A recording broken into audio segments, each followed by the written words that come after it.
Oke, screen aku udah kelihatan ya, teman.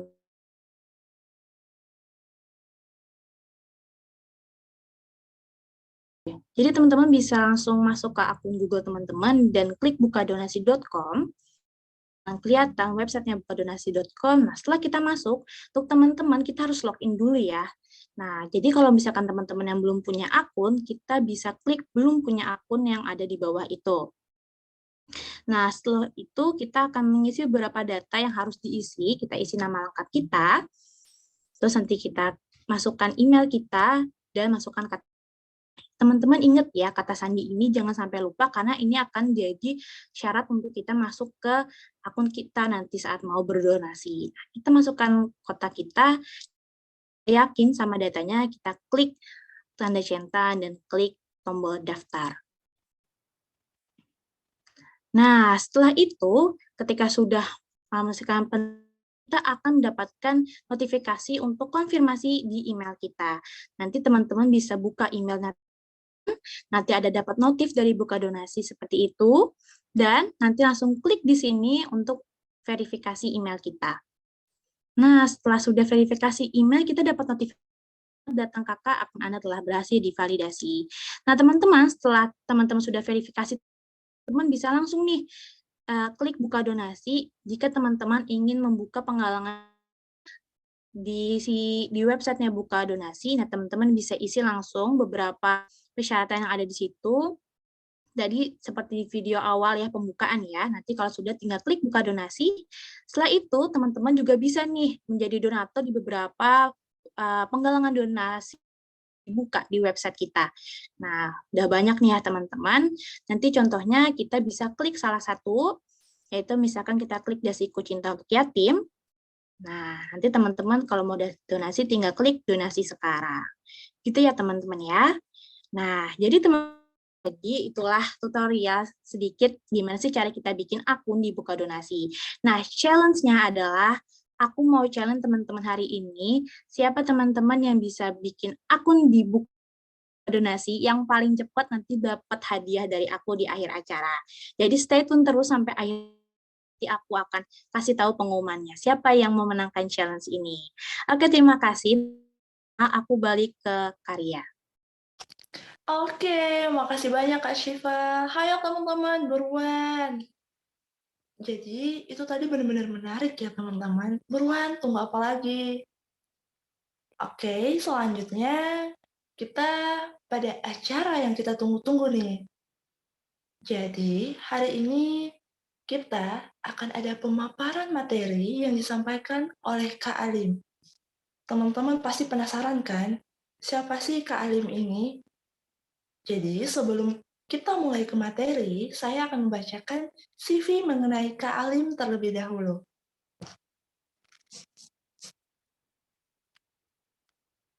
Oke, kita udah bisa lihat kan ini di layar mengenai CV dari Kak Alim. Jadi, Kak Alim ini namanya Kak Alim Anggono. Beliau ini pendidikannya psikologi FVSI di Universitas Indonesia dari tahun 2016 sampai tahun 2020. Adapun mengenai pengalaman kerjanya, beliau ini merupakan Chief Product and People Director di bimbing.id pada tahun 2020 hingga sekarang. Selanjutnya, kompetensi Based Model Worker di PT United Tractor Tbk pada tahun 2020. Dan beliau juga merupakan freelance user experience researcher di Gojek pada tahun 2019. Adapun mengenai aktivitas sosial dan pengalaman organisasi, yang pertama yaitu National Coordinator of Research and Development di Ikatan Lembaga Mahasiswa Psikologi Indonesia pada tahun 2019 hingga sekarang. Selanjutnya, beliau ini juga merupakan Award of Rumah Peradaban Scholarship Batch 2 pada tahun 2018 sampai 2020. Selanjutnya, beliau ini juga merupakan Head of Research and Development Badan Kelengkapan Majelis Wali Amanat Universitas Indonesia pada tahun 2019. Beliau juga merupakan Deputy Head of Strategy Research and Movement Departemen BEM FVSI UI pada tahun 2018. Jadi beliau ini merupakan sosok yang luar. Kita akan mendengarkan materi yang disampaikan oleh Kak Alim. Kepada Kak Alim, kami persilahkan. Oke, terima kasih MC. Selamat pagi teman-teman semua. Assalamualaikum warahmatullahi wabarakatuh. Senang banget ya di siang hari ini bisa ketemu sama teman-teman dari seluruh Indonesia, tentunya di event Buka Donasi kali ini.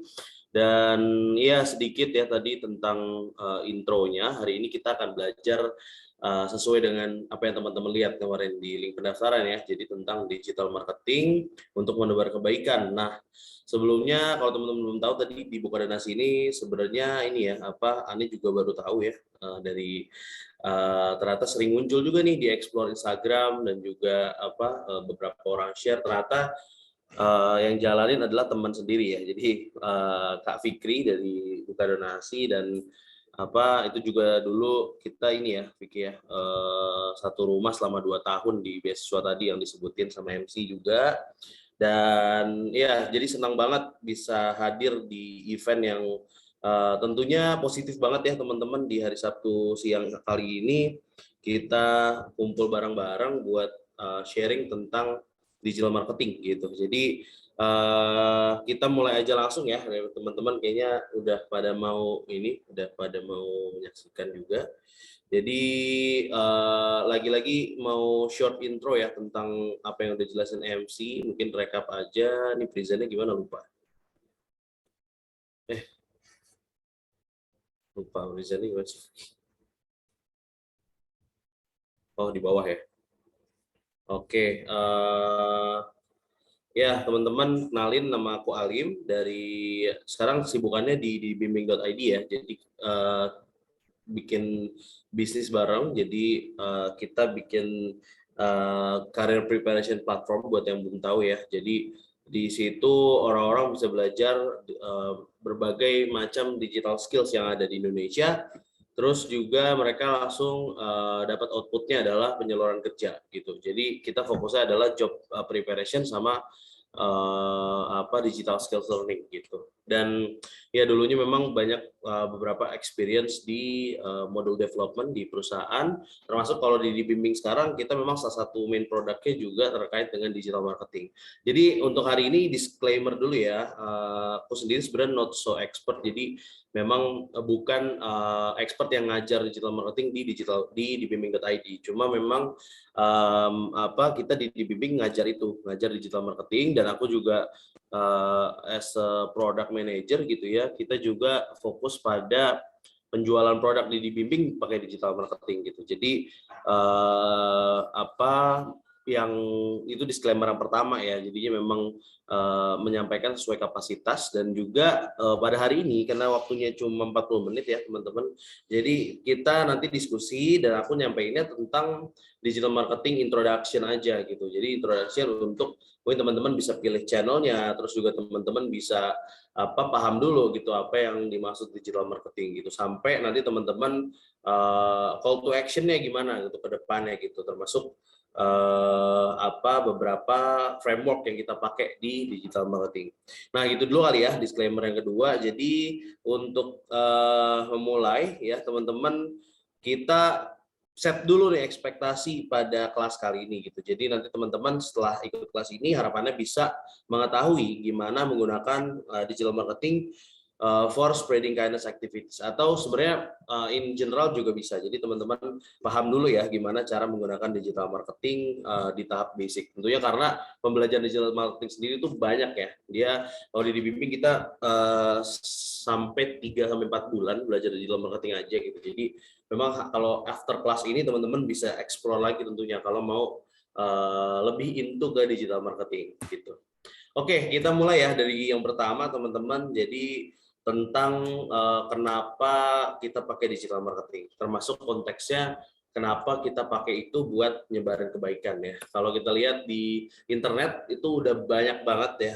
Jadi internet itu udah sangat masif di era sekarang gitu, dan penggunaannya pun udah macam-macam ya. Kalau teman-teman sering dapat penipuan via WhatsApp gitu atau Instagram di hack dan teman-teman akhirnya ditipu, itu adalah segelintir yang mungkin teman-teman tahu aja gitu di sosial media maupun internet ya. Jadi itu adalah bentuk crime act yang ada di internet gitu. Dan pada akhirnya karena internet ini digunakan sebebas mungkin ya, banyak sekali akhirnya slot-slot yang masuk gitu. Jadi mau crime act maupun bad behavior yang tentunya ini nggak bagus ya buat generasi muda kita, itu kira masuk gitu. Misalnya judi, penipuan judi itu banyak banget ya.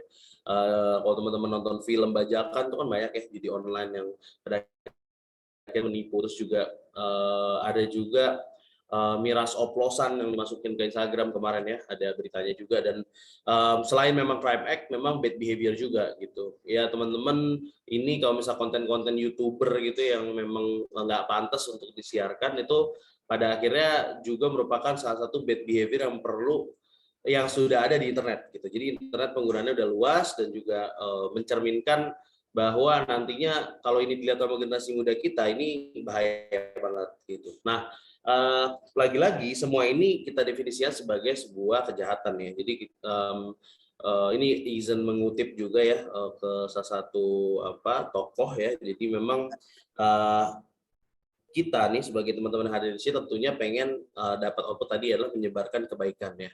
Tapi kalau kita lihat internet aja itu udah setengah kotor lah ini gitu ya, banyak banget crime act maupun bad behavior yang ada, sehingga bisa jadi itu jadi potensi untuk menghancurkan kebaikan itu sendiri ya. Jadi kebaikan tidak terorganisir akan kalah dengan yang terorganisir. Dan ya tentunya adalah peluang dari internet untuk bisa buat kebaikan itu luas banget ya. Kalau kita lihat Buka Donasi juga hadir di sini buat teman-teman semua yang mau menyebarkan kebaikan via online ya. Termasuk ada juga mungkin ada kitabisa.com, terus juga ada banyak sekali platform yang positif ya yang akhirnya bisa menyebarkan kebaikan di internet sana gitu. Nah, teman-teman, dari semua peluang itu sebenarnya itu relate ya sama tugas kita sebagai manusia di dunia ini. Aku ambilnya dari ayat aja gitu. Jadi memang ini yang memang jadi goals hidup kita ya, menyebarkan kebaikan. Dan di era yang kita lalui sekarang, yaitu era digital ya, jadi memang pada akhirnya internet menjadi sangat krusial. Tadi kejahatan udah banyak di internet, dan semua peluang-peluang usaha itu udah shifting ke arah internet semua gitu ya. Kalau kita dibimbing, kita punya 300 lebih partners company yang isinya itu memang semuanya shifting ya, dari yang tadinya jualan pisau cukur misalnya, atau jualan Kak Ali, ya maaf, kenapa? slide-nya belum terganti, masih slide 1. Oh ya, Iya Kak. oke, sebentar ya, kok aneh. Kalau ini Sudah Kak. Oke. Kok aneh ya nggak ganti ya, bentar ya. Oke, ini tadi ya, jadi masif kejahatan yang banyak di internet, terus juga peluang untuk menyebarkan kebaikan di internet itu luas ya, jadi teman-teman. Dan ya, gimana caranya kita menguasai internet?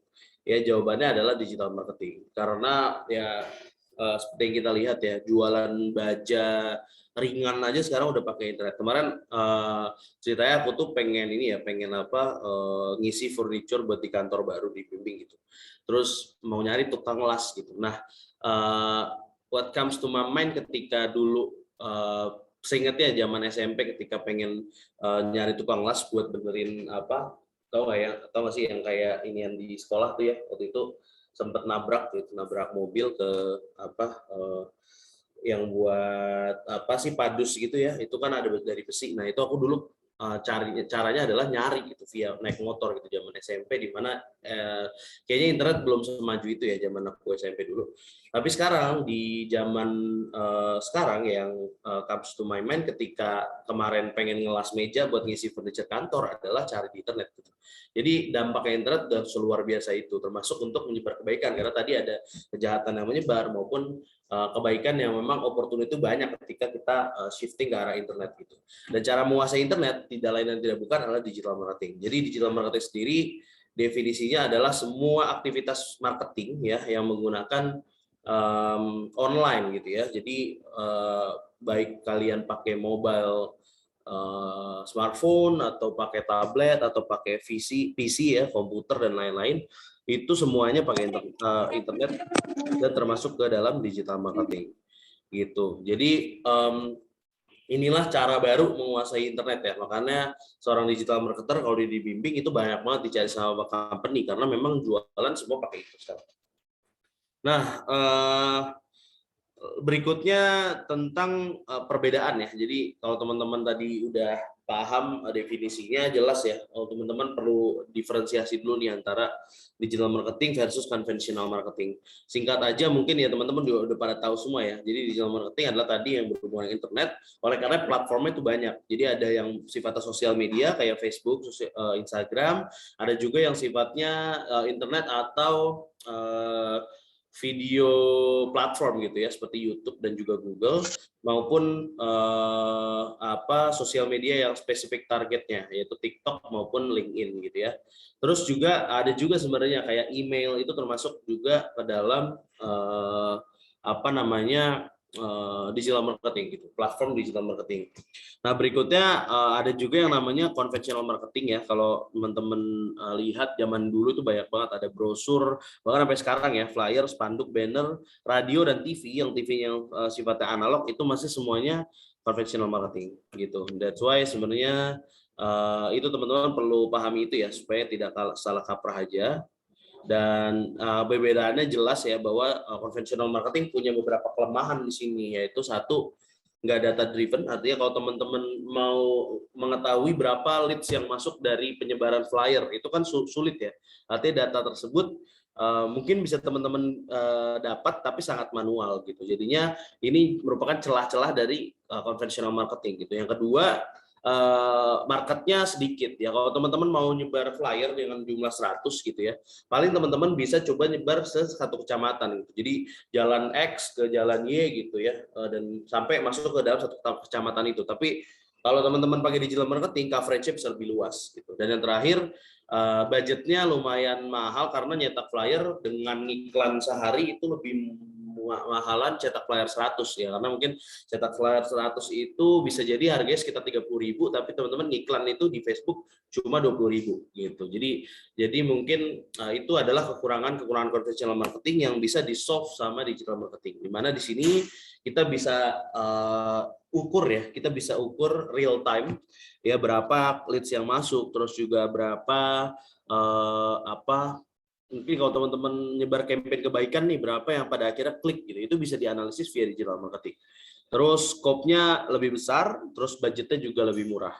Dan tentunya ini juga fleksibel, artinya teman-teman nggak perlu nih nyebar flyer sehari gitu, dibanding digital marketing cuma setup iklan di pagi hari, teman-teman udah bisa kerjain hal-hal yang lain gitu, dibandingkan teman-teman mungkin setup flyer terus bagi-bagi ya teman-teman satu hari gitu untuk nge-reach coverage yang sama dengan digital marketing gitu ya. Terus ini juga sedikit aja framework yang mungkin teman-teman perlu ketahui ya ketika pengen into ke digital marketing. Yang pertama adalah marketing 360 strategi ya. Jadi di sini marketing itu sebenarnya banyak ininya ya, cabangnya gitu. Artinya digital marketing itu adalah salah satu part of marketing di era sekarang gitu. Jadi sebenarnya conventional marketing atau juga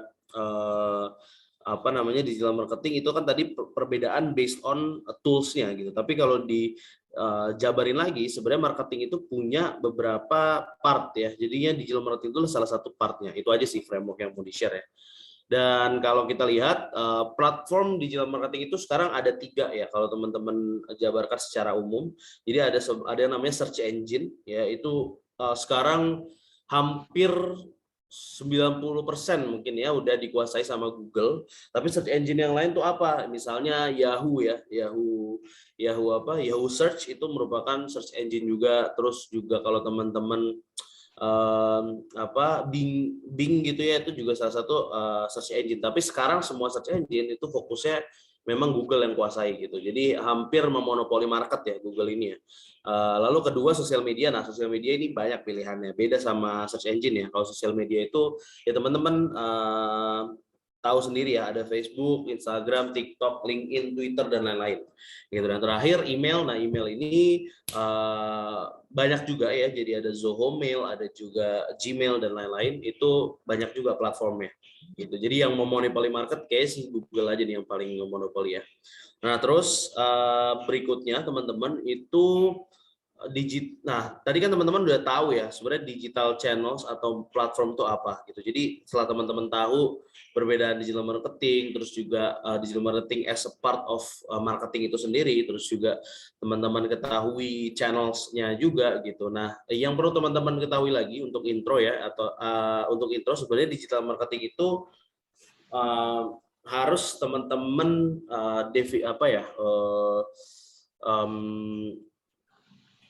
teman-teman perlu ketahui yang namanya digital ecosystem sebelum masuk ke digital marketing gitu. Jadi sebenarnya yang perlu diketahui dari digital marketing atau mau membahas lebih dalam tuh ada 4. Yang pertama teman-teman kuasai dulu teknologinya. Ya teman-teman harus bisa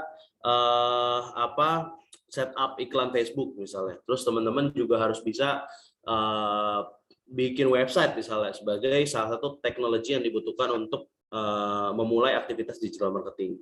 Kedua, teman-teman perlu tahu dulu people ya. Jadi marketing is about people juga gitu. Jadi teman-teman audiens yang teman-teman mau sasar atau customer yang mau teman-teman sasar dari digital marketing itu kan people atau orang ya. Jadinya teman-teman perlu ketahui itu. Ketiga, channel. Jadi jangan sampai salah pilih channel untuk produk. Nanti kita akan bahas satu-satu ya. Jadi dari sisi teknologinya, dari sisi people-nya, dari sisi channel-nya maupun dari strategi. Nah, channel itu berkaitan sama pemilihan platformnya gitu. Kalau teman-teman mau jualan tanah gitu, tapi teman-teman jualannya di TikTok. Nah, itu kira-kira bisa nggak? Ada yang mau sharing mungkin di chat? Bisa nggak? Coba bisa gitu atau nggak bisa? Bisa, oke. Nggak bisa, oke. Jawabannya beda nih, 2 aja ya dari Sakib. Nggak cocok, oke. Kalau misalnya ditanya, sebenarnya itu depend sama goals teman-teman gitu. Kalau misalnya teman-teman goalsnya adalah untuk konversi ya, beli jualan di TikTok, konversi tanah, jual tanah sekian gitu. Itu probably dari beberapa eksperimennya dari salah satu mentor kita di digital marketing yang kerja di real estate gitu, itu nggak bisa. Ya kalau teman-teman cuma mau jual tanah 150 juta beli sekarang gitu, itu nggak bakal closing di TikTok. Itu udah salah banget karena pengguna TikTok rata-rata umurnya 15 sampai 24 tahun. 25 tahun lah ya segitu ya umur range ya, mostly pengguna TikTok segitu. Nah, tapi untuk teman-teman engagement itu bisa jadi gitu karena banyak banget akun-akun TikTok yang review rumah gitu atau beli tanah gini itu untuk engagement aja gitu. Jadi untuk mendukung pembelian mereka via mungkin Facebook Marketplace gitu. Nah, jadi semua platform sosial media itu berkaitan ya, semua channel tadi berkaitan sama goals-nya gitu. Dan teman-teman perlu research ya, ketahui dulu sebenarnya umur orang-orang yang pakai sosial media ini berapa gitu. Terus behavior-nya tuh kayak gimana gitu. Misalnya kalau teman-teman review rumah di TikTok itu dengan konten yang seru gitu ya, atau konten-konten review rumah tuh banyak banget likes-nya. Karena orang-orang di TikTok yang umurnya notabene masih lebih muda gitu, dia pasti akan senang tuh, oh rumahnya bagus nih, mau beli nih 3-4 tahun lagi atau 10 tahun lagi gitu kalau udah dapat uang gitu. Itu kan akhirnya membuat mereka senang ya, jadi menghibur dan juga engagement-nya naik. Pada akhirnya traffic teman-teman ke web naik, gitu. Bisa jadi dia rekomendasi ke orang tuanya atau segala macam. Tapi untuk konversi cukup costly ya pada akhirnya ya, karena nggak mungkin orang muda-muda ini langsung beli ya dengan harga yang mungkin nggak sampai di kantong mereka gitu. Jadi channel tuh berkaitan dengan itu, nanti kita akan bahas juga ya gimana cara pilih channel. Dan terakhir strategi itu berkaitan juga mirip-mirip sama channel, tapi berkaitan sama gimana teman-teman nge-setup campaign-nya gitu. Jadi misalnya di Facebook kita jualan kelas online gitu ya, kayak si Bimbing ini, target kita udah tahu profesional gitu, tapi kita jual kelas online dengan joget-joget misalnya, bikin konten iklan yang konversinya joget-joget. Nah itu pada akhirnya nggak cocok karena campaign-nya nggak masuk nih ke orang-orang gitu. Yang kita jual adalah pain point. Kalau strategi itu yang kita jual pain point. Jadi apa sih yang mau orang butuhin gitu. Jadi misalnya orang jualan obat kumur gitu ya, teman-teman jual pain point-nya dia gitu. Misalnya mulut bau ketika ke sekolah gitu, itu kan sebenarnya pain point ya. Jadi itu adalah apa yang dirasakan dia gitu, sehingga teman-teman dari pain point tersebut baru ngeset gue jualan produk umur nih yang bisa membuat mulut lu harum gitu ya. Jadi itu salah satu pain point yang perlu dijual berkaitan dengan strategi kita gitu. Itu ke depannya ya. Jadi 4 connected system ini merupakan digital ecosystem yang teman-teman perlu ketahui dulu ketika sebelum belajar digital marketing. Nah, pada akhirnya kita juga perlu tahu ya, digital marketing itu tadi bisa dibedakan dari platform ya, di mana ada 3, tapi di platform itu sendiri sebenarnya ada 2 bagian. Itu misalnya di sini ada paid sama organic, sama kalau misalnya dibedain lagi ada performance sama non performance gitu. Nah, ini daripada pusing ya teman-teman sama istilah-istilah ini, intinya ya kalau misalnya paid itu, jadi di setiap platform itu ada yang berbayar, ada yang nggak berbayar. Jadi misalnya di search engine ini, itu ada yang berbayar, ada yang nggak berbayar. Kalau teman-teman mau marketing di sini ya, di platform ini. Terus kalau teman-teman mau marketing di sosial media, itu ada yang berbayar, ada yang nggak berbayar. Terus di email juga ada yang berbayar, ada yang nggak berbayar. Nah, paid sama organik itu mendefinisikan hal tersebut. Gitu. Misalnya kalau di paid ini adalah semua aktivitas digital marketing yang membutuhkan uang untuk teman-teman dapat uang ya, jadi ngeluarin uang tapi teman-teman dapat uang yang lebih tentunya, jadi itu paid marketing. Tapi sebenarnya organic marketing adalah teman-teman nggak perlu uang, artinya teman-teman build dari semua bahan-bahan gratisan tapi teman-teman dapat uang. Tentunya biasanya kenapa orang pada akhirnya kok mau bayar gitu dengan dapatin uang, itu lebih tertarget ya, jadi ada keunggulannya gitu. Ini di mana paid marketing kalau kita bayar ya itu banyak keunggulannya. Misalnya di ads ya, ads itu kita bisa target customer yang lebih spesifik dibandingkan kita cuma upload konten di Instagram gitu. Nah, bedanya apa? Misalnya di sini di search engine itu ada yang berbayar, di mana yang berbayar itu adalah Google Ads ya. Google Ads itu berbayar. Jadi kalau teman-teman mau iklan ya, misalnya teman-teman cari nih sekarang kursus digital marketing gitu di Google. Nah, itu peringkat satunya ada tulisan ad di atas. Nah, itu artinya dia ngiklan ya. Ngiklan satu produk biar ketika ada orang yang nyari satu keyword di Google itu dia muncul paling atas. Nah, itu kalau di search engine atau di Google ya, itu versi berbayarnya adalah yang ad itu. Tapi yang versi gratisannya apa? Yaitu adalah SEO. Di mana SEO ini fokusnya sama, dia memunculkan website paling atas juga, tapi nggak pakai bayaran. Jadi dia caranya adalah dia bikin artikel yang banyak gitu ya, untuk semakin banyak di reach sama orang gitu. Jadinya website dia muncul paling di nomor 1. Misalnya teman-teman buka sekarang donasi ke Gunung Krakatau misalnya ya, ini nggak asal ya, meskipun Krakatau udah nggak aktif, tapi donasi ke Gunung Merapi deh yang masih aktif ya, donasi ke Gunung Merapi gitu.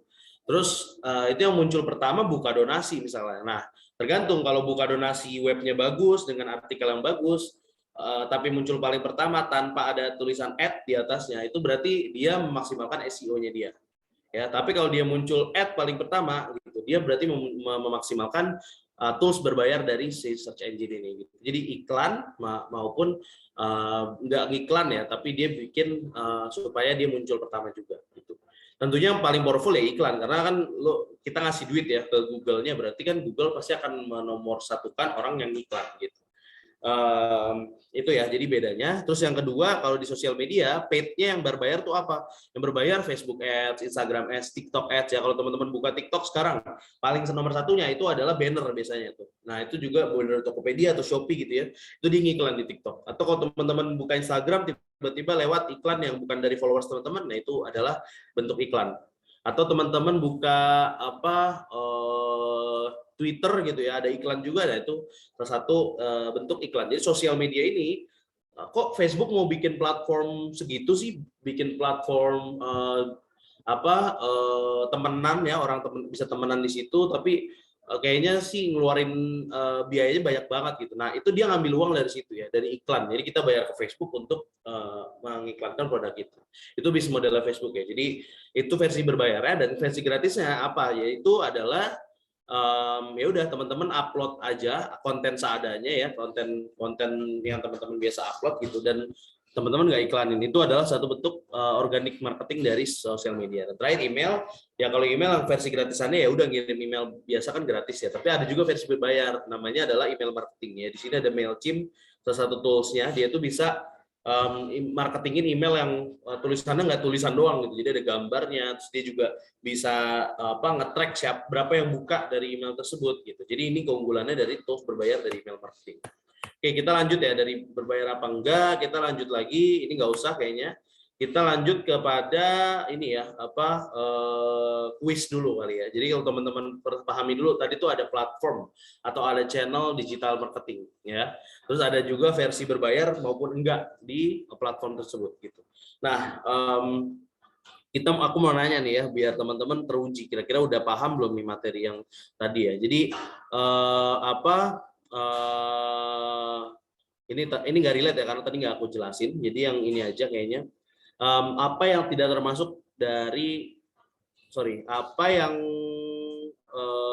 ini apa part dari marketing yang merupakan proses untuk business intelligence atau nyari tahu insight dari sebuah produk. Tadi mungkin nggak aku mention secara spesifik ya, tapi teman-teman tahu nggak nih kira-kira jawabannya? Ada below the line, ada market research, ada above the line. Oke, ada yang udah jawab nih kayaknya nih. Oke, bener banget ya Fahri ya. Jadi market research. Jadi aku mention sedikit karena tadi nggak terlalu di-mention ya. Intinya marketing marketing strategi itu banyak ya. Jadi pertama tuh above the line. Jadi dia itu fokusnya ke ke dalam konvensional marketing yang publik gitu. Jadi dia tuh ada print, TV, radio, billboard dan lain-lain. Terus brand activation gitu. Jadi dia bikin satu event untuk memperkenalkan marketingnya dia gitu. Jadi ada pameran, expo dan lain-lain. Terus public relations ya, ini berkaitan sama media gathering, terus juga press conference segala macam ya. Jadi menjaga citra dari si marketing tersebut. Terus digital marketing, nah ini bedanya sama yang ini adalah konvensional, yang ini digital, dan yang terakhir market research. Jadi sebelum teman-teman belajar digital marketing, itu perlu juga yang namanya market research, di mana dia cari tahu dulu ya, kira-kira produk tersebut bisa laku nggak nih di pasar gitu ya. Itu kurang lebih dari squeeze-nya kecil-kecilan aja ya. Nah, berikutnya kita langsung masuk ke dalam gimana caranya mulai gitu. Kalau teman-teman tadi udah dapat intro, digital marketing tuh udah ada platformnya, terus dia juga ada yang bayar, ada yang enggak gitu. Nah, sekarang gimana mulainya gitu. Oke, pertama kita perlu tahu dulu ya, dari tadi di marketing strategi ada yang namanya marketing funnel ya. Jadi dia cari tahu dulu sebenarnya produk ini laku apa enggak gitu. Dan kalau udah kita mulai execute dengan digital marketing funnel. Nah, di digital marketing funnel ini teman-teman ada yang namanya satu konsep yang teman-teman perlu ketahui gitu. Jadi setiap aktivitas marketing itu dimulai dari awareness dulu. Awareness, consideration, conversion, loyalty, advocacy ya. Kenapa kayak gini? Ini memang ada di teori marketing ya, di mana kalau teman-teman beli produk atau percaya sama satu brand ya. Misalnya teman-teman itu pengen banget belajar digital marketing gitu. Terus teman-teman cari beberapa platform buat belajar digital marketing, misalnya gitu ya. Terus teman-teman dari cari tahu tersebut, tentunya teman-teman level yang pertama teman-teman dapetin itu adalah awareness dulu gitu. Jadi apa sih ini platform gitu? Misalnya teman-teman dapatlah itu dibimbing gitu. Nah, teman-teman pada akhirnya melihat iklan dibimbing atau teman-teman lihat postingannya dibimbing gitu. Itu teman-teman masih di tahap awareness.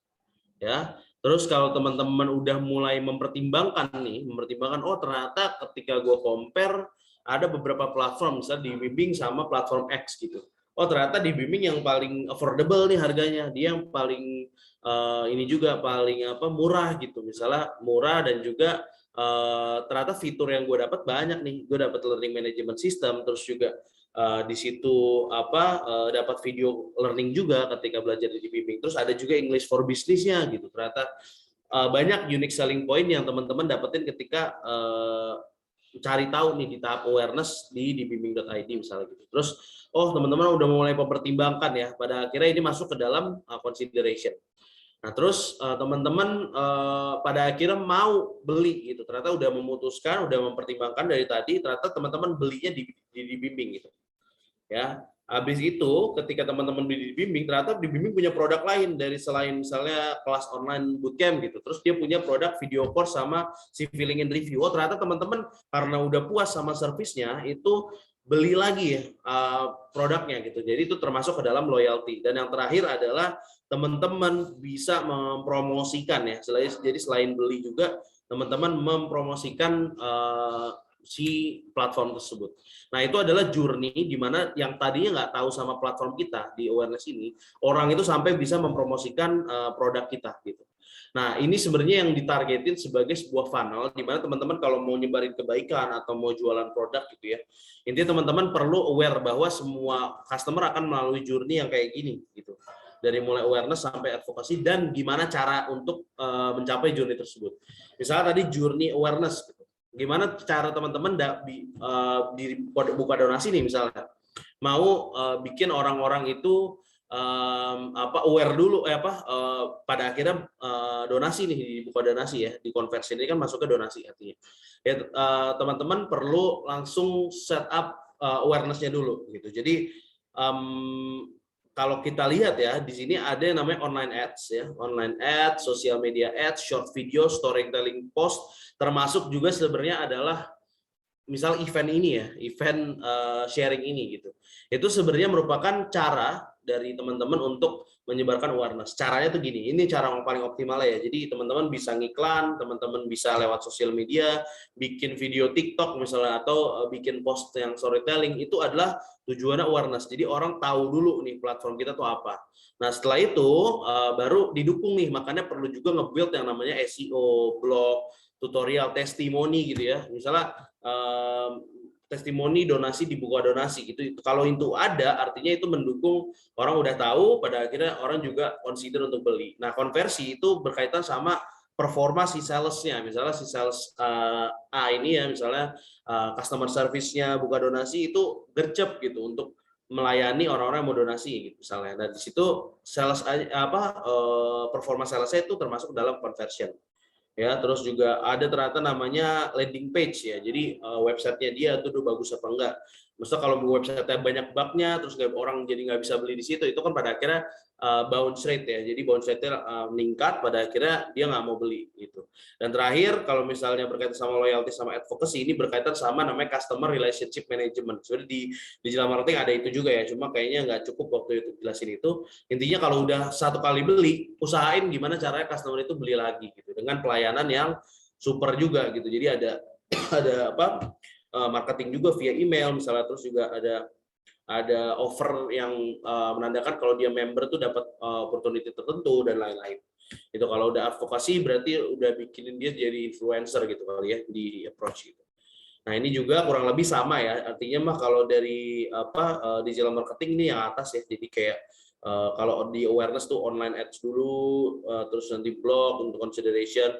Kalau purchase itu berkaitan sama website, mobile-nya, chat-nya, service gimana, terus terakhir sama royalty.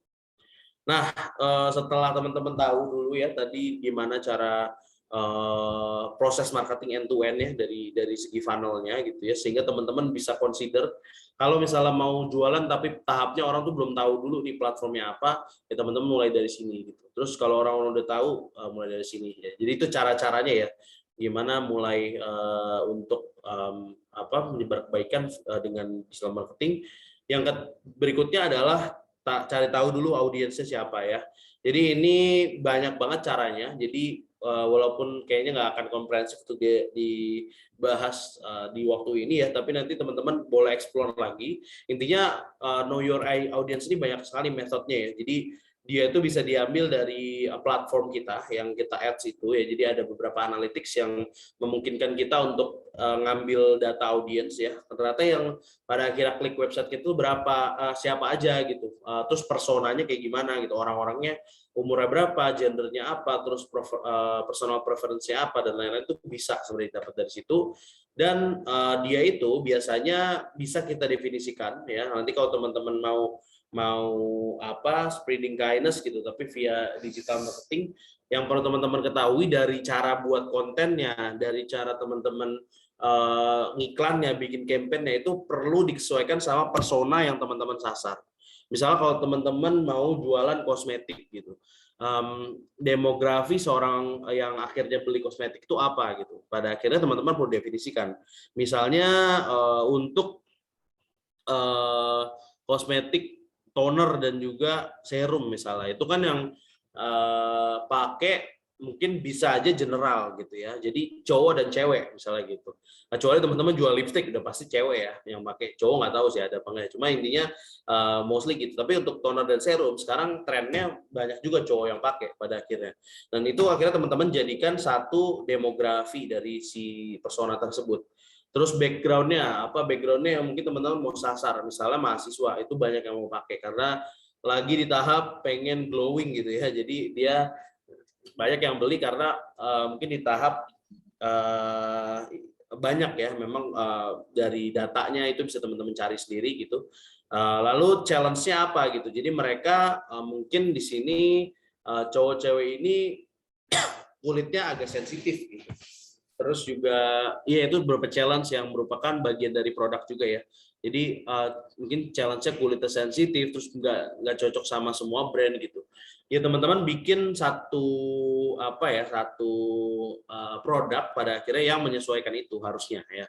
Terus berikutnya hobi interestnya apa gitu. Ini bisa dimasukkan nanti kalau misalnya teman-teman mau ngiklan, itu nanti apa gitu, keyword-keyword yang mungkin dicari sama dia gitu, sehingga once dia cari itu iklan teman-teman muncul di desktopnya dia gitu. Terus goalnya apa dan ternyata common objection itu apa. Nah itu namanya salah satu contoh persona ya, gimana teman-teman bikin persona. Nah misalnya kayak gini ya, lebih lengkapnya jadi kayak pain points-nya itu apa, jadi dia bisa teman-teman sasar nanti ya ketika bikin campaign iklan gitu. Nah berikutnya adalah ini mungkin sama aja ya kurang lebih ya. Berikutnya mungkin ini framework yang mirip juga sama awareness consideration tadi gitu ya. Tapi ini versi versi bedanya aja gitu. Jadi tadi kan ada sebenarnya awareness, consideration dan lain-lain. Ini sebenarnya sama ya, awareness dulu, terus interest ya, interest itu sama consideration mirip-mirip lah ya. Terus desire sama conversion juga mirip-mirip. Terus pada akhirnya ini lebih kepada bukan journey funnel secara luas, tapi gimana caranya customer ini beli dari awal gitu ya, kurang lebih sama ya, nggak usah dibahas lebih lanjut. Terus kalau teman-teman bisa jawab tadi ya, meskipun singkat, ada yang mau jawab nggak nih kira-kira? AIDAS itu kepanjangannya apa nih, AIDAS? Ini ada di sini ya, nggak kelihatan tuh. Ya, awareness, interest, desire, action, dan share ya. Jadi kurang lebih awareness itu adalah ketika teman-teman masih aware sama brandnya, terus interest adalah sama kayak consideration ya, mempertimbangkan nggak untuk beli produk ini gitu. Terus desire, ini bedanya ya, kalau tadi di framework yang sebelumnya itu dia langsung beli gitu, tapi di sini dia itu ke-trigger dulu sama satu hal yang emosional gitu, desire ya. Jadi dari interest ke desire tuh lebih deep lagi gitu. Terus action itu berkaitan sama conversion tadi ya. Jadi dia beli akhirnya. Dan yang terakhir share itu berkaitan sama yang tadi, mirip-mirip lah kurang lebih ya. Oke. Nah, ini juga salah satu cara untuk teman-teman tentukan customer segment ya. Jadi ada caranya. Yang pertama teman-teman tentuin dulu secara geografik, karena nanti biasanya teman-teman itu bisa ngiklan dengan menentukan regionnya ya. Jadi misalnya teman-teman tentukan misalnya mau ngiklan produk yang ekspor gitu. Jadi kan ada ya iklan ekspor juga sekarang perlu digital marketing gitu. Jadi mau teman-teman ngiklan gula aren untuk diekspor ke Ceko. Nah, teman-teman lihat pengen ngetargetin campaign iklannya bahasa Ceko tentunya ya, bahasa sana gitu. Terus juga website teman-teman harus bahasa sana gitu untuk menyesuaikan. Terus teman-teman ngeset iklannya nanti tentuin regionnya misalnya apa, terus juga market density-nya itu apa, terus size-nya seberapa. Misalnya di Ceko teman-teman hanya menyasar di kota Praha misalnya gitu ya. Jadi secara geografik itu harus spesifik. Misalnya kalau di Bimbing kita jualan kelas online itu kita sasar seluruh Indonesia. Jadi market size-nya kita bikin gede di Indonesia sehingga kalau orang kita ngiklan gitu, belum tentu orang lain itu dapat, tapi orang-orang yang pakai geografik seluruh Indonesia itu dapat, tapi orang-orang yang kita set keywords-nya sesuai sama yang kita sasar itu yang dapat. Jadi nggak semua orang Indonesia dapat ya untuk kalau kita nyasar market size. Nah, kalau udah dapat geografiknya ini yang paling luas ya, terus berikutnya demografik. Nah, ini yang akhirnya kita persempit lagi dari cuma yang misalnya orang Indonesia nih, terus demografiknya apa? Misalnya umur, terus juga gender, terus income, pekerjaan, status perkawinan, terus juga social class, family size, education level, sama agama, bahkan bisa ya. Jadi demografiknya itu dipersempit. Terus behavioral itu lebih spesifik lagi gitu. Jadi tadi cuma menyebutkan angka, terus juga gender segala macam. Ini udah berkaitan sama behavior, apa yang dilakuin sehari-hari sama dia gitu. Jadi kalau dia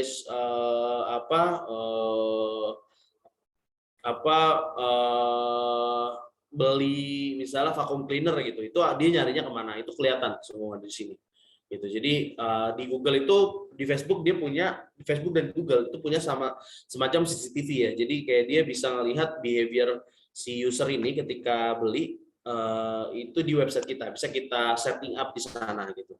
Nah, yang terakhir psychographic, ini lebih kepada personality, values, beliefs dan lain-lain. Nah, teman-teman sasar kayak gini ya kalau mau nyasar dan mempersempit persona itu dari situ gitu. Nah, ini salah satu contohnya ya, dashboardnya di mana kita bisa menyesuaikan demografi status. Ini di iklan Facebook salah satunya. Jadi semua iklan ada di TikTok, Facebook, semuanya ada kayak gini. Kalau teman-teman belajar performance marketing atau ads gitu, nanti ada sini semua ya. Terus ada banyak ya, umur, terus dia juga ada gender dan lain-lain. Ke bawahnya itu lebih banyak lagi gitu. Dan yang perlu teman-teman garis bawahi ya ketika nanti pengen nyebarin kebaikan, misalnya teman-teman pengen bikin contohnya ya, produk untuk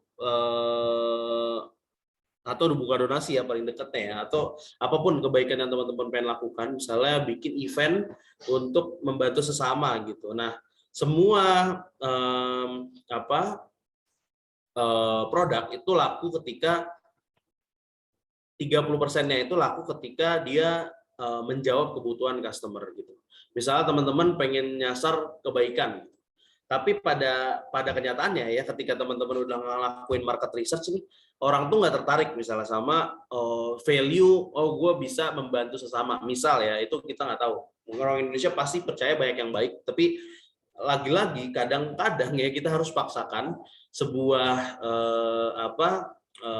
behavior orang yang pada akhirnya ternyata dia nggak terlalu suka nih sama event-event kebaikan aja gitu. Tapi orang-orang itu mungkin lebih suka dengan event-event berkaitan sama dapat kerja misalnya gitu. Nah, itu kan salah satu cara ya. Jadi salah satu cara untuk teman-teman dapatkan ya kebutuhan customer-nya itu apa. Tapi teman-teman bisa spreading kindness di situ. Misalnya job fair, bikin job fair ya. Itu kan artinya kebaikan juga tuh, membantu sesama dapat kerja ya, teman-teman kerja sama company, terus juga nanti dibuka tuh stand-nya buat orang dapat bisa daftar kerja di situ gitu.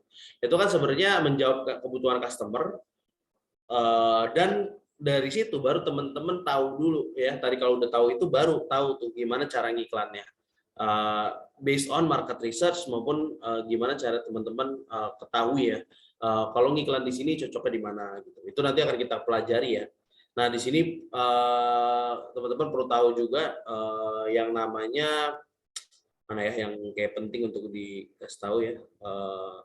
Ya ini ya, pada akhirnya teman-teman juga perlu mempertimbangkan ketika udah tahu nih produknya apa, beberapa platform itu dia punya aturan sendiri. Misalnya Facebook ya, dia nggak boleh, ini larangan dari Facebook Ads gitu. Nah, Twitter atau TikTok itu ada larangannya lagi. Jadi teman-teman setelah udah mulai tahu gitu ya produknya itu apa gitu, terus teman-teman cara jualannya gimana. Nah, perhatikan yang namanya ads policies, di mana di sini kalau Facebook dia standar ya, dia lebih ke yang berbahaya sih, misalnya adult content, terus juga online gambling dan lainnya itu nggak boleh masuk ke Facebook gitu. Terus kalau misalnya alkohol dia bisa, tapi nggak boleh ada limitnya gitu. Terus juga misalnya fitness dan juga financial service itu nggak boleh ke anak kecil. Jadi kan banyak yang misalnya adik-adik kita yang masih SMA gitu di bawah 18 tahun itu masih udah punya Instagram, tapi mereka sebenarnya ditawarin financial service gitu, itu nggak boleh ke Facebook. Jadi nantinya iklan-iklan Facebook itu nggak nerima tuh. Misalnya teman-teman ngisi 16 tahun tapi produknya financial service, bisa diblok iklannya atau memang nggak disetujui dari awal gitu. Gitu ya, kurang lebih cara ininya mulainya. Dan yang perlu teman-teman ketahui juga, ini sebenarnya ini nggak relate ya sama apa yang ada.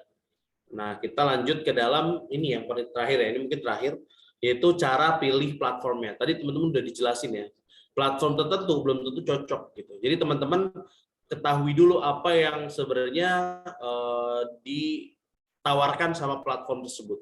Bisa teman-teman mau jualan kelas online digital. Ini aku nanya ya, biasanya di LinkedIn, ya satu di LinkedIn, di lebih powerful mana, di LinkedIn, Instagram, atau TikTok kira-kira untuk teman-teman? Boleh di chat, dijawab. Kelas online digital yang dapat kerja gitu, yang bisa membantu orang dapat kerja. Oke, banyak yang jawab LinkedIn ya. Oke deh, kalau gitu sebenarnya setuju ya. Jadi kenapa LinkedIn? Karena ini kalau misal teman-teman secara logik ya, itu pasti jawabannya LinkedIn. Karena LinkedIn itu tempat nyari kerja dan orang-orang itu pada akhirnya ini ya kalau mau cari informasi yang berkaitan sama cari kerja itu di LinkedIn, misal gitu ya, secara logik. Tapi secara pembuktian ternyata salah teman-teman ya. Jadi di bimbing kita pernah juga iklan via LinkedIn, tapi yang kita dapatkan justru audiensnya itu memang audiens profesional di LinkedIn. Jadi orang-orang yang cari kerja itu biasanya ada di job platform ternyata di luar LinkedIn ya. Jadi karena LinkedIn itu memang platform sharing untuk kerja, tapi dia itu enggak, itu banyaknya orang-orang yang pada akhirnya konversi di iklan tersebut ya, yang udah disebutkan juga sama account manager dari LinkedIn itu mereka rata-rata profesional gitu, dan itu nggak sesuai dengan market kita yang jualan kelas online. Nah, pada akhirnya kita itu nyasar Google Ads. Kenapa Google Ads? Karena orang-orang ternyata yang levelnya mungkin fresh graduate itu lebih banyak cari kerja itu bukan di LinkedIn. Karena LinkedIn itu banyaknya bukan senior level ya kalau kita lihat ya. Ada juga yang bukan junior, tapi mostly orang-orang yang nyari kerja itu ada di job portal. Misalnya Job Street gitu ya, terus juga Kaliber gitu. Nah, kita nyasar Google Ads dengan bikin banner ya, bikin banner Google Ads setelah orang-orang nyari kerja itu di Kaliber gitu. Terus ada misalnya banner di PPT. Nah, itu lebih works ya. Jadi asumsi kita di awal juga gitu sebenarnya. Oh, LinkedIn nih karena orang nyari kerja dan akhirnya kelas online untuk dapat kerja itu works di LinkedIn. Ternyata salah. Karena ternyata audiens LinkedIn itu mostly di atas 23 tahun, 25 tahun. Bukan market fresh graduate yang mungkin kita sasar gitu. Jadi kalau teman-teman perlu ketahui ya, jadi cara pilih platform tuh nggak sesimpel karena dia kayaknya banyak yang cari kerja di situ, teman-teman jualan di situ. Itu nggak kayak gitu teman-teman, karena banyak banget ini ya pertimbangan dan testing yang perlu teman-teman lakukan. Jadi cara pertama yang dilakukan adalah research dulu ya. Jadi research dulu kira-kira apa yang platform tersebut tuh isinya apa gitu. Jadi bisa ya banyak yang namanya social media comparison misalnya gitu. Jadi ada umur berapa tuh lebih banyak aktif di mana. Terus misalnya kayak gini logiknya, misalnya platform chat aja. Umur mahasiswa nih, ya aku yakin semua teman-teman banyak yang di Line ya. Tapi kalau udah mulai lulus, ya biasanya kita move ke WhatsApp karena pertimbangan dosen, tempat kerja dan lain-lain. Bahkan lainnya udah nggak aktif sampai sekarang. Nah itu juga salah satu bentuk kedua ini berbeda ya persona yang berbeda dari satu sosial media gitu. Nah itu perlu teman-teman ketahui dulu. Nah kalau di sini itu ada yang namanya social media comparison ya. Nah ini ya kalau misalnya kita lihat sebenarnya ini datanya nggak terbaru ya, ini 2018 kalau nggak salah.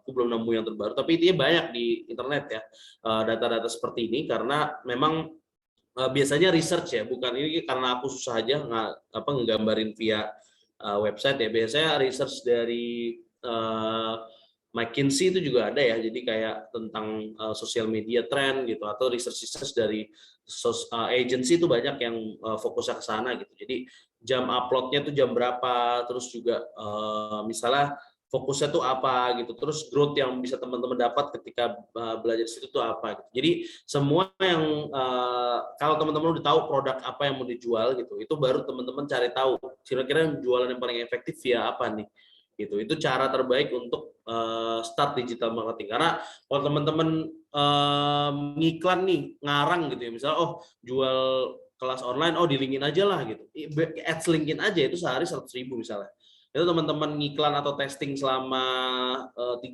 hari misalnya, itu udah 3 juta gitu. Itu duit teman-teman udah kebuang, udah kebakar di situ ya kurang lebih. Jadi pemilihan platform pada saat mulai teman-teman jualan itu sangat penting. Jadi teman-teman bikin yang gratisan dulu, misalnya ternyata teman-teman mau jualan ini ya, jualan botol gitu. Ternyata botol untuk Tupperware gitu. Ternyata yang banyak beli itu ibu-ibu misalnya, di mana ibu-ibu itu kalau dari trennya itu banyak yang di Facebook gitu. Nah, pada akhirnya teman-teman jualan lah itu di Facebook.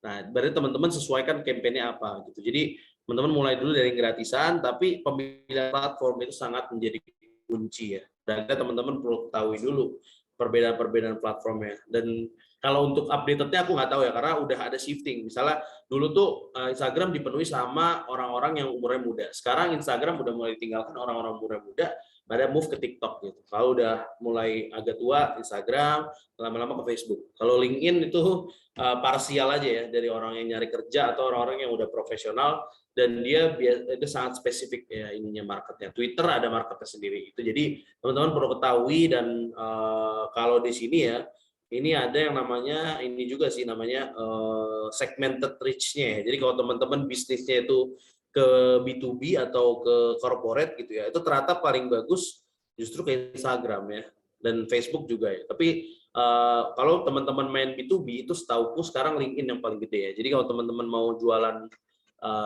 misalnya company training untuk perusahaan, itu ternyata di LinkedIn. Dan di bimbing juga kita approach by LinkedIn juga untuk orang-orang yang mau ke sana gitu. Nah, ini beberapa tipsnya aja sih ya. Jadi cari dulu perbedaan-perbedaan dari online marketing activities, terus juga kasih tahu juga ya budgetnya tuh berapa sih untuk bisa sana gitu. Misalnya untuk bisa milih digital marketing channels gitu. Karena setiap platform budgetnya juga beda-beda. Misalnya Instagram itu mulai dari 20.000. Instagram, Facebook itu kan satu perusahaan ya.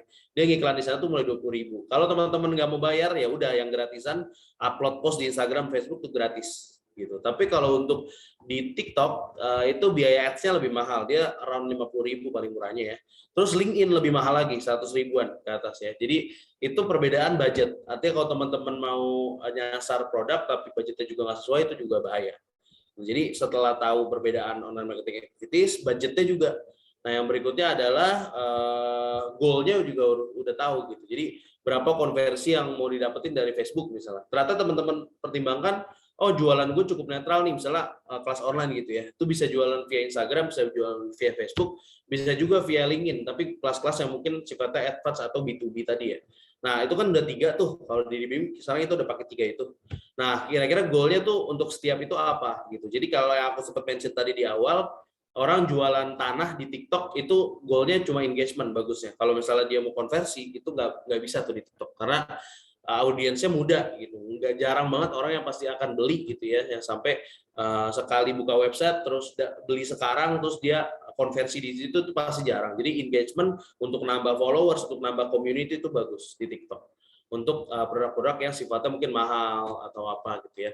Terus juga itu adalah goal masing-masing. Artinya ngiklan pun kalau teman-teman akhirnya dapat followers banyak, itu juga sebuah goal ya. Jadi bukan cuma goal konversi kalau di sini, karena ada goals engagement sama goal konversi juga gitu. Yang terakhir audiens ya, ini yang paling terakhir tadi udah sering dimention juga ya, audiens itu siapa dulu gitu dan cocoknya gimana gitu. Jadi eksperimen, testing, trial error itu sangat penting ketika teman-teman mulai digital marketing ya, karena pada dasarnya kita nggak akan tahu ya di mana ternyata bisa banyak laku atau closing.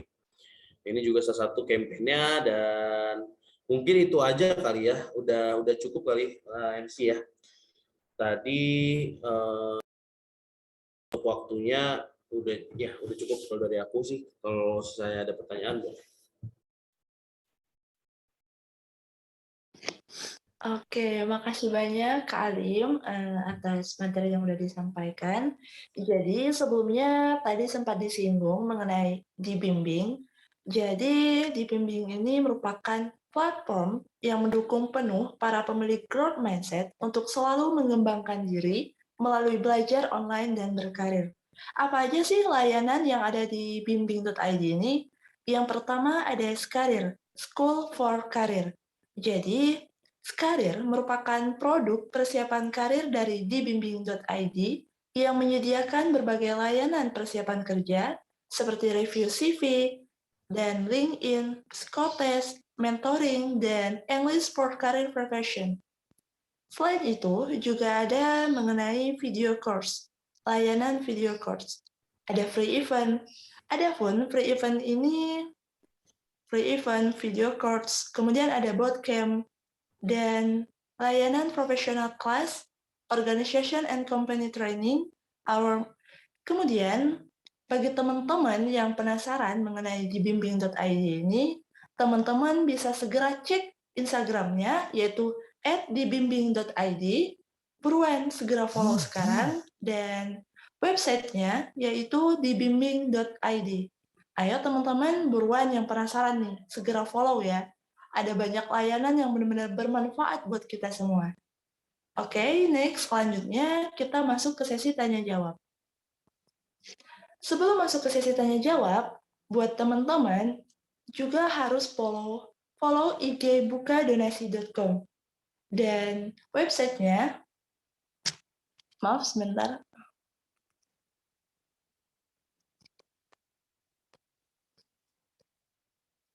Buat teman-teman, selain follow IG di bimbing.id, teman-teman juga bisa follow IG Buka Donasi, yaitu @bukadonasi.id.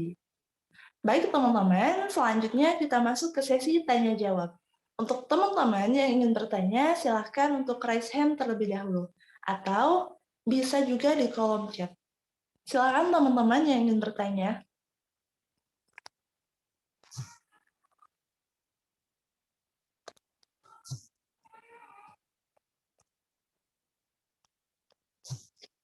Ayo teman-teman yang ingin bertanya silakan untuk raise hand terlebih dahulu, atau bisa juga silakan ketik di kolom chat.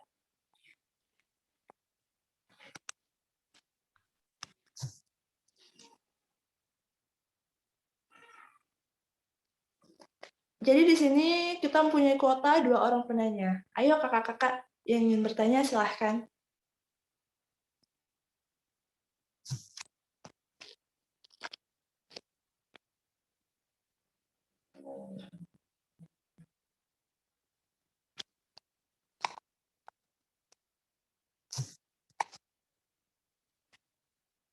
Silahkan teman-teman yang ingin bertanya.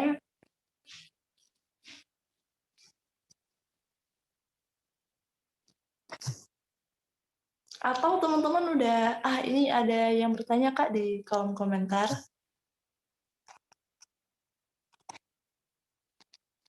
Jadi di sini kita ada 2 orang penanya. Saya rasa cukup dulu. Oh, masih ada yang bertanya.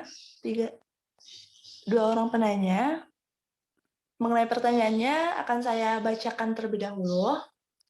Yang pertama dari Peona Naomi Istiqomah. Kak, izin bertanya perihal pengalaman kakak. Waktu pasang ads atau coba digital marketing strategi, pernah gagal atau nggak mencapai target, Kak? Setelah itu, evaluasinya gimana, Kak? Itu, Kak, pertanyaan dari Fiona. Mungkin Kak Alim bisa langsung dijawab. Oke, thank you Fiona pertanyaannya ya. Jadi untuk hal-hal gagal atau enggak itu pastinya ya. Jadi kalau kita ads itu sebenarnya kalau bisa nggak gagal sih bagus ya. Cuma intinya tadi yang aku sempat mention juga ya, ketika teman-teman mulai untuk digital marketing, apalagi yang tadi sifatnya berbayar ya, jadi kayak teman-teman itu mulai ngeluarin uang untuk ads, itu pastinya ada apa yang namanya testing. Artinya di dalam ketika kita mulai ads itu kita harus pahami yang namanya interest test sama interest scale gitu. Jadi kalau teman-teman ngiklan sama 1 minggu gitu ya, dan hasilnya itu jadi bagusnya kalau teman-teman kalau misalnya nanti siapa apa Fiona ya, Fiona itu mau iklan gitu ya, itu bagusnya adalah Fiona bikin campaign atau konten iklannya itu yang beda-beda. Misalnya tadi udah nyasar mau iklan di Instagram gitu, terus audiensnya seperti ini gitu. Teman Fiona itu bagusnya bikin tiga iklan atau dua atau tiga lah, 2 atau 3 iklan yang kontennya tuh beda-beda gitu. Misalnya satu kontennya itu mongering ya, jadi konten-konten yang menakutkan. Misalnya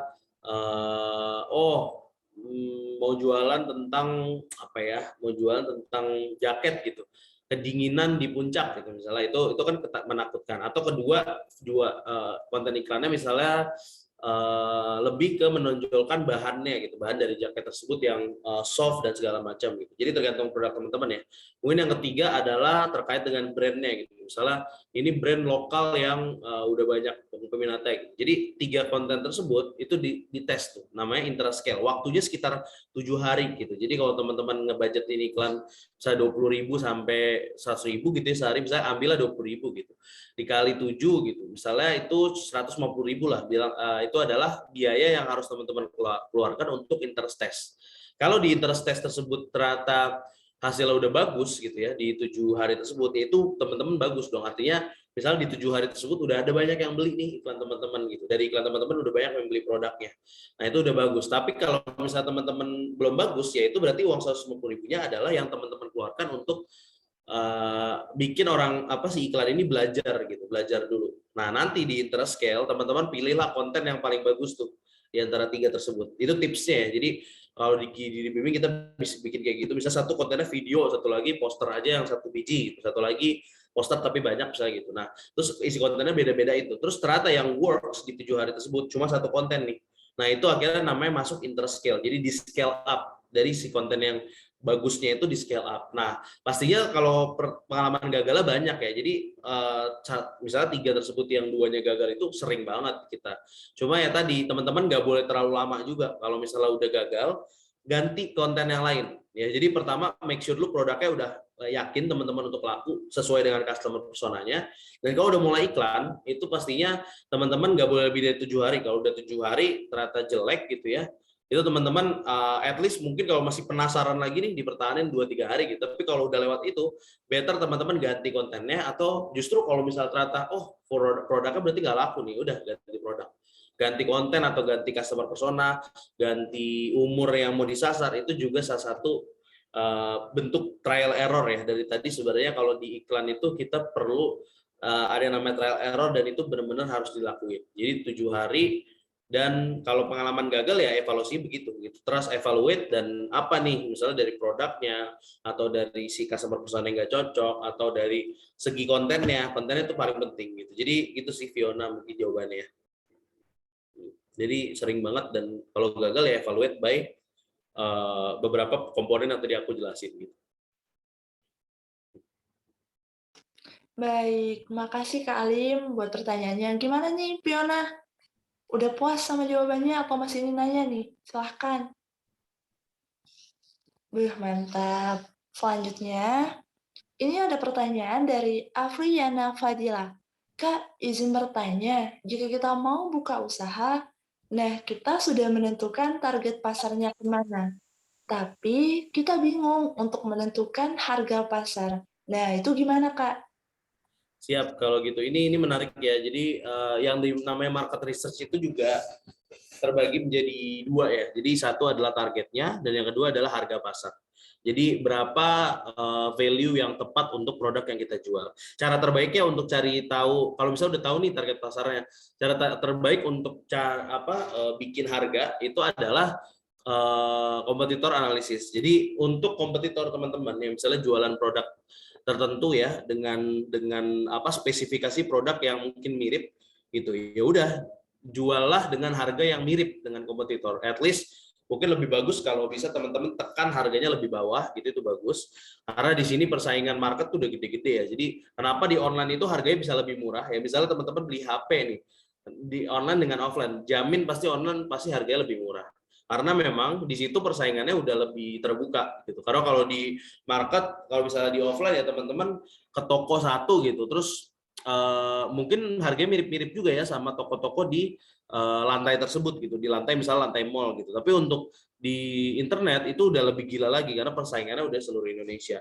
Nah, carilah harga kompetitor dan cari lebih murah. Atau kalau misalnya teman-teman mau lebih mahal atau misalnya memang nggak mau lah semurah ini, ngapain saingan-saingan gitu, capek juga kan, akhirnya murah-murah sedikit ya teman-teman cari produk itu keunggulannya apa, unique selling point dari produknya itu apa gitu. Jadi tergantung, tapi cara terbaik market research adalah kompetitor. Dan juga kalau misalnya produk ini benar-benar baru gitu ya, misalnya benar-benar nggak ada nih kompetitor, misalnya jualan apa kelas bahasa Rumania misalnya gitu ya, bahasa Rumania itu jarang ya di Indonesia, mungkin memang benar-benar nggak ada nih yang jualan kelas tersebut.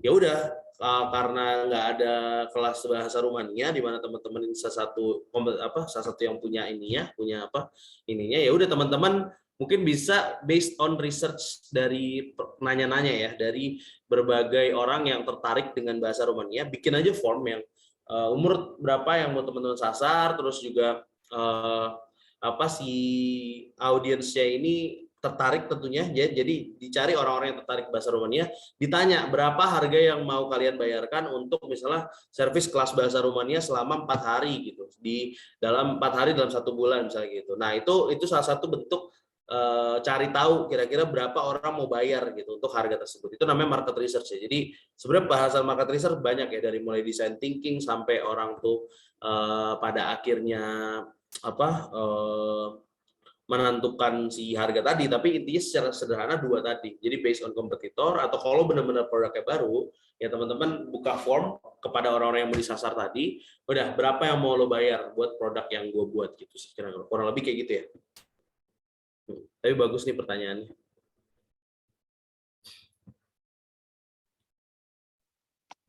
Yes.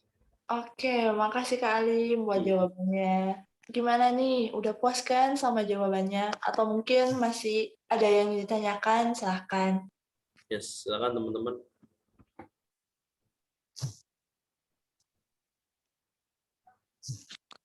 Udah Kak, katanya udah puas banget. Siap. Alhamdulillah. Oke teman-teman, jadi kita cukupkan untuk sesi tanya jawabnya. Bu tadi yang nanya mantep-mantep banget pertanyaannya. Dan Kak Alim pun yang jawabnya keren. Oke. Oke, terima kasih kepada Kak Alim atas penyampaian materinya yang sangat-sangat bermanfaat. Ilmunya sangat applicable untuk kita semua. Untuk selanjutnya, setelah ini kita akan ada penyerahan sertifikat secara simbolis. Untuk yang pertama akan diberikan kepada Kak Alim selaku pembicara. Untuk teman-teman yang lain, mohon untuk segera menyalakan kameranya.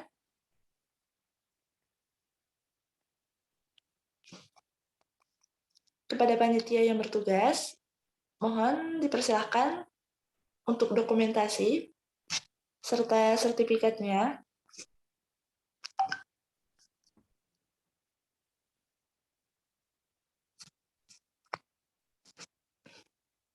Sebentar ya teman-teman.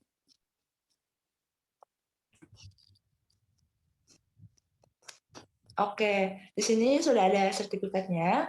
Buat teman-teman, untuk segera menyalakan kameranya, kita akan dokumentasi terlebih dahulu. Oke.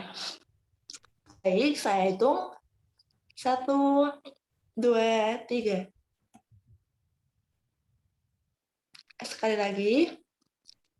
1, 2, 3. Oke.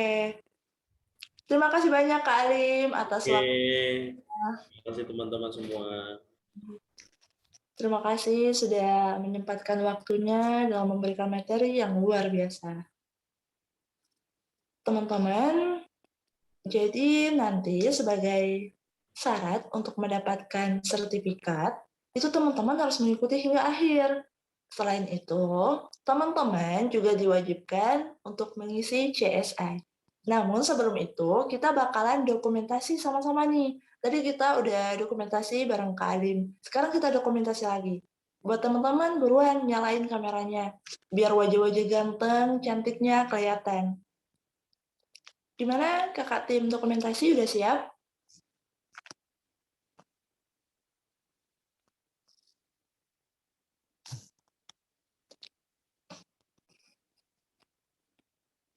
Oke, saya bantu hitung ya. Ayo kakak-kakak siapin senyum terbaiknya. 1, 2, 3. Yuk lagi. 1, 2, 3. Gimana kakak tim dokumentasi? Udah aman? Oke teman-teman, sekarang seperti yang udah saya bilang tadi, buat syarat untuk mendapatkan sertifikat, teman-teman diwajibkan untuk mengisi CSI yang akan muncul di kolom komentar, kolom chat. Buat teman-teman, buruan untuk segera mengecek kolom chatnya. Silakan kepada teman-teman peserta untuk mengisi CSI-nya terlebih dahulu. Kami akan menunggu sekitar 2-3 menit. Ayo teman-teman, jangan sampai ketinggalan.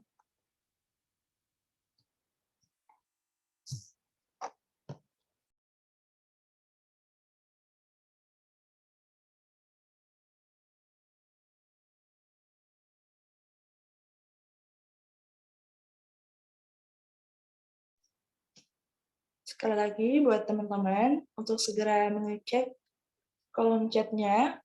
Di situ ada link pengisian CSI.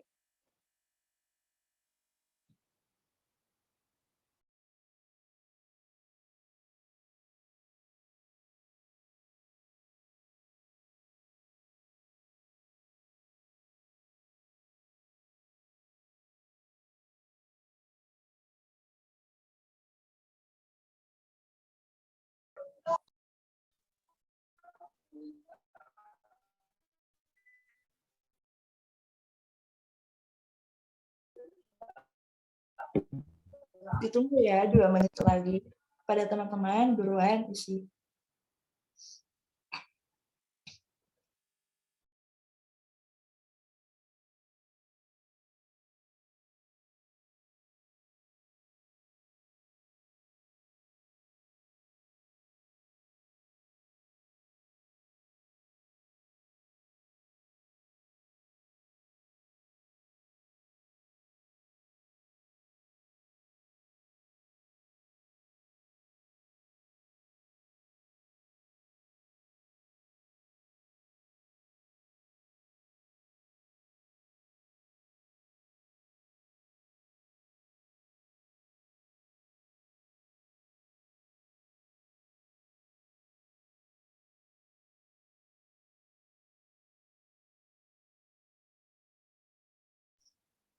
Kita tunggu 1 menit lagi ya.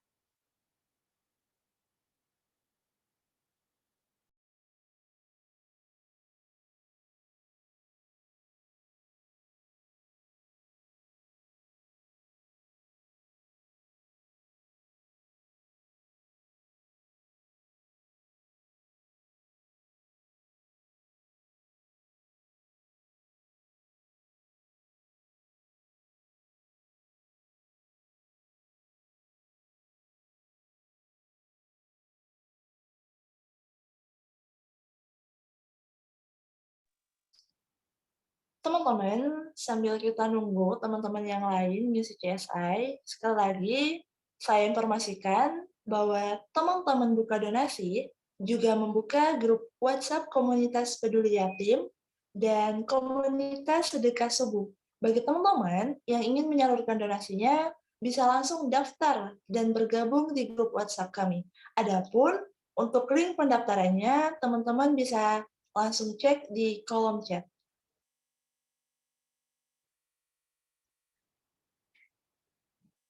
Sekali lagi, bagi teman-teman, kita ada info bahwa teman-teman buka donasi membuka grup WhatsApp komunitas peduli yatim dan komunitas sedekah subuh.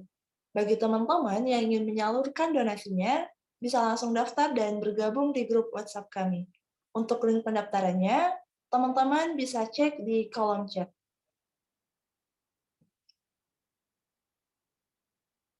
Oke, udah cukup ya.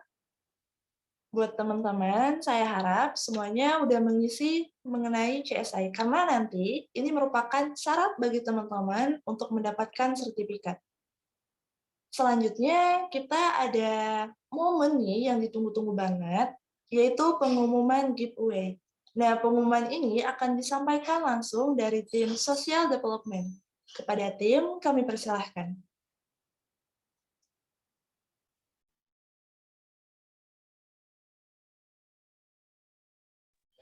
Oke, baik. Makasih. Halo teman-teman semua, gimana? Materinya seru banget kan? Wah, tadi banyak banget insightful tentang digital marketing dan pembahasannya dari Kak Alim bener-bener ya, dari kita yang belum tahu tentang digital marketing, buta banget tentang digital marketing, terus pas tadi ngeliat tentang dari Kak Alim, benar-benar jadi, oh tahu itu apa, keren banget. Dan teman-teman, untuk pengumuman dari challenge buka donasi hari ini akan aku sampaikan. Jadi teman-teman, sebelumnya aku ucapkan terima kasih banyak udah mau daftar di akunnya website.com. Nanti teman-teman bisa langsung kepoin di website bukadonasi.com.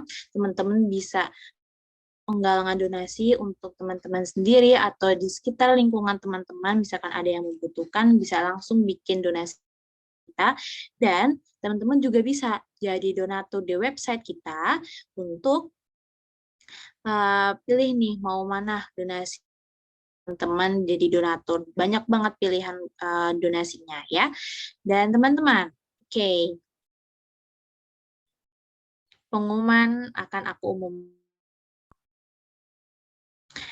Jadi aku udah 4 orang pemenang challenge buka donasi hari ini. Yang pertama adalah Kak Fikri Ramadan dari Bekasi. Yang kedua, Kak Apriana dari Depok. 3, ada Kak Salim dari Depok juga. Dan yang terakhir, ada Kak Riz Effendoso. Selamat untuk Kak Fikri, Kak Apriana, Kak Salima, dan Kak Riz untuk challenge hari ini. Terima kasih, nanti akan aku hubungin lewat WA, jadi silakan ditunggu. Terima kasih, aku balikan lagi ke Karya. Baik, terima kasih banyak Kak Siva. Masya Allah, selamat ya buat para pemenang. Selanjutnya, kita udah berada di penghujung acara, karena tadi kita mulainya dengan doa, dan kita juga akan tutup dengan berdoa bersama. Buat teman-teman, berdoa dengan kepercayaan masing-masing, berdoa mulai.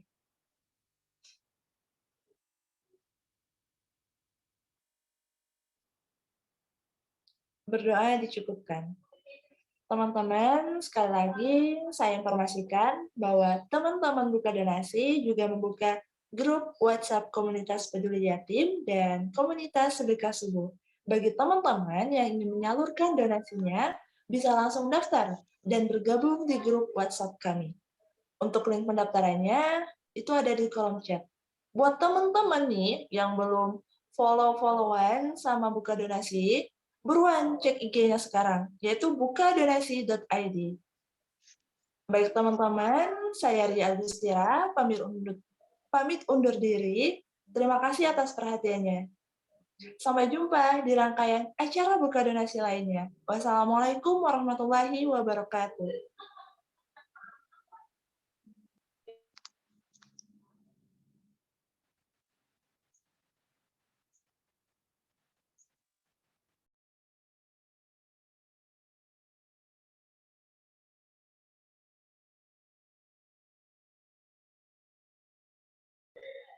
Makasih banyak kepada semua peserta yang sudah menyempatkan hadir. Makasih buat pemateri kita, Kak Alim. Makasih buat teman-teman panitia semuanya.